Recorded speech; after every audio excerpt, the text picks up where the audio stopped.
Assalamualaikum warahmatullahi wabarakatuh. Selamat siang. Hari ini kita berjumpa lagi di pertemuan ketiga pada mata kuliah aplikasi komputer. Baik, untuk pertemuan hari ini kita masih membahas sekilas tentang manfaat komputer. Sebelum ke depan kita akan bahas tentang hardware, software, cara penggunaan komputer dan masuk ke Microsoft Word, uh, PowerPoint, dan Excel. Oke, baik. Untuk manfaat komputer, kita akan masuk terlebih dahulu apa-apa saja sih manfaat komputer nih. Baik, untuk manfaat komputer di sini kita akan fokus kepada pemanfaatan komputer dalam berbagai bidang. Nah, sebenarnya kalau memang spesifiknya eh, dia dibagi menjadi tiga ya untuk kepentingan umum. Kenapa kita harus membahas ini? Biar kesadaran kita akan pentingnya komputer ini bisa tumbuh seperti itu. Sebab selain di dunia perkuliahan nanti setelah tamat dari perkuliahan ilmu ini akan bermanfaat bagi Anda semua. Baik, agenda kita yang pertama akan kita bahas komputer dan pendidikan. Setelah itu komputer dan dunia usaha, kemudian komputer dan pemerintahan. Oke, baik. Pertama kita lihat komputer dan dunia pendidikan. Untuk komputer dan dunia pendidikan ini kita bagi menjadi dua. Bagian yang pertama aplikasi non pengajaran dan nanti aplikasi pengajaran. Nah, baik, aplikasi non pengajaran di sini ada CBE atau Computer Based Education, di mana dia bersifat menyeluruh. Semua aplikasi komputer dalam pendidikan dapat dikategorikan dalam bidang ini. Nah, kemudian CBE juga digunakan untuk aplikasi-aplikasi bukan pengajaran yang menunjang pendidikan seperti pengolahan data, mencatat kehadiran pengajar dan siswa, ya ini absensi mungkin, terus menyimpan arsip data pribadi dan lain-lain. Kemudian yang kedua ada CHAT. Nah, ini Computer Assisted Testing. Nah, biasanya kalau tes-tes PNS sekarang ini sudah menggunakan sistem chat. Nah, inilah dia. Ini gunanya untuk ujian berbantuan komputer sebagai pengganti kertas tulis, sebagai tanya jawab interaktif. Nah, kemudian yang bagian tiga dari aplikasi non pengajaran ada CAG atau Computer Assisted Guidance. Komputer digunakan guidance ya. Komputer digunakan sebagai sarana untuk mencari informasi yang diperlukan untuk memberikan pengarahan kepada pemakai.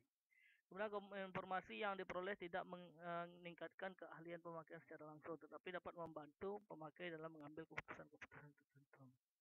Kemudian ada CMI, Computer Manage Instruction, atau komputer digunakan untuk merencanakan kuliah. Nah, dan dapat digunakan untuk memantau prestasi siswa dan membuat laporan secara teratur. Nah, adapun untuk aplikasi pengajaran, kalau tadi untuk non pengajaran, sekarang untuk pengajaran ada yang pertama ada CHAI, Computer Assisted Instruction. Nah, jenis aplikasi CHAI ini yang pertama meliputi latih dan praktek atau drill and practice, mengikuti tingkat pengetahuan siswa. Terus yang kedua untuk penjelasan atau tutorial untuk materi ajaran baru, siswa dapat berinteraksi dengan komputer. Kemudian untuk simulasi, yang pembuktian rumus-rumus itu bisa digunakan dengan simulasi. Nah, itu digunakan untuk mengkaji permasalahan yang rumit. Nah, terus permainan game agar bisa mendapatkan pengetahuan dengan santai. Kemudian contoh sistem CHAI, itu banyak ya, ada sistem CHAI Plato. Kita lihat dulu sistem CHAI Plato.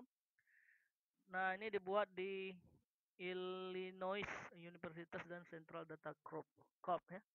Tujuannya memotong jalur pendidikan formal dan langsung belajar di rumah berupa latih praktik penjelasan dan simulasi. Menggunakan bahasa pemrograman tutor untuk bahasa Prancis, Jerman, Spanyol dan seterusnya. Digunakan di EMB ya, Apple 2 Plus, Atari 800 dan Texas. Rancangan Plato terdiri dari satu komputer besar CDC dihubungkan terminal-terminal jarak jauh. Kelebihannya dapat memantau perkembangan belajar siswa dan mendorong siswa belajar lebih cepat. Nah, ini sistem CHAI Plato. Kemudian ada sistem CHAI Dixit. Nah, ini nanti tinggal silahkan dibaca ulang ya. Kemudian metode pengajaran logo, metode pengajaran Small Talks 80 ya. Terus isu yang untuk diskusikan. Nah, ini mudah-mudahan kalian bisa diskusi nanti.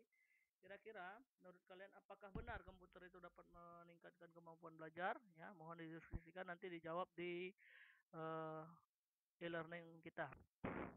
Yang pertama, apakah benar komputer meningkatkan kemampuan belajar? Yang kedua, apakah komputer akan dorong manusia untuk mengembangkan ilmu? Silahkan dijawab di komen bawah ini. Baik, yang pertama, kemudian komputer dan dunia usaha.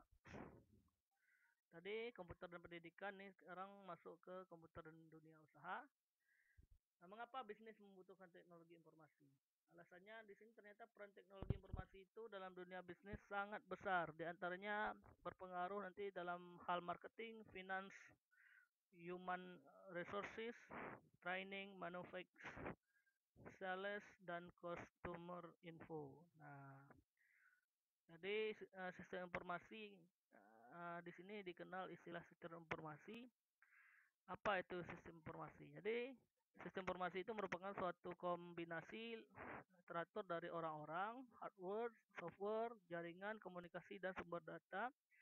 Daya data yang mengumpulkan, mengubah, dan menyebarkan informasi dalam sebuah organisasi. Nah, ini masalah hardware dan software. Nah, besok akan kita pelajari.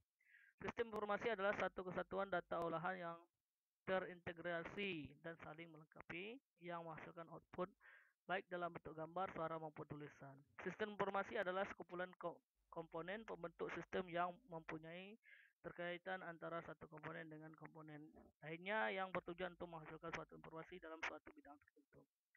Nah, itu terkait dengan sistem informasi. Ya, ini sistem informasi manajemen.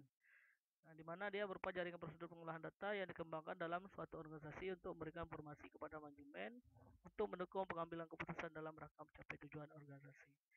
Baik, ya kegunaannya ya pertama untuk pengolahan data ya. Terus aktivitas pengolahan datanya ini ada 8. Silahkan nanti dipelajari, dipahami. Bagi yang tidak mengerti nanti silahkan ditanya. Kemudian model sistem pengolahan data ini sistem terbuka, terus sistem lingkaran tertutup. Kemudian fungsi informasi ini secara umum silahkan dibaca. Ini ada jenjang manajemen. Nah, ini keterampilan manajemen. Terus kebutuhan sistem informasi manajemen pada organisasi ini manajemen tingkat atas, manajemen tingkat menengah, manajemen operasional, ada semua bentuk-bentuk kebutuhannya. Terus mengapa perlu SIM ya? Keuntungan SIM apa? SIM itu membutuhkan apa? Pertukaran data elektronik ya atau EDI. Ini manfaat EDI, sistem otorisasi perkantoran ya. Kemudian komputer dan pemerintahan. Nah, tujuannya memberi kemudahan dan kesederhanaan prosedur sehingga penerapannya memerlukan perubahan struktur organisasi pemerintah itu sendiri.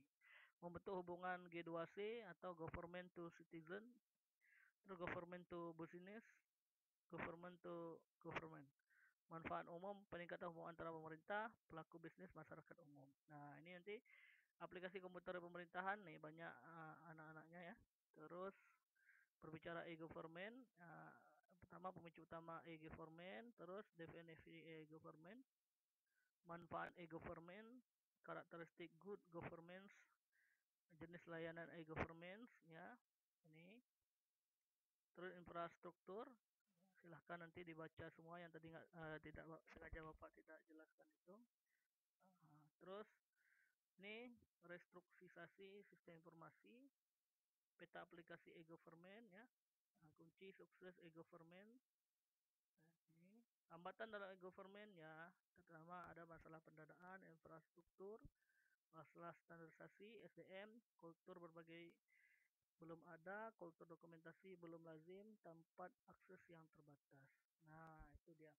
Silahkan dibaca ini manfaat umum daripada komputer dalam segala bidang. Ternyata sangat besar peran komputer ini dalam dunia kuliah, dunia pendidikan, terus dalam dunia usaha dan juga dan dunia pemerintahan. Artinya komputer ini tidak bisa kita hindarkan, tidak bisa kita anggap enteng karena di mana ke depan di era 4.0 ini ya, komputer ini sangat dominan perannya. Baik, sebagai tugas nanti ini mohon dikumpul ke laman goal kelas kita ya. Yang pertama, menurut kalian, apakah penerapan komputer di dunia pendidikan dapat meningkatkan kualitas pendidikan? Ya, jelaskan bagaimana sih meningkatkannya dan sebagainya.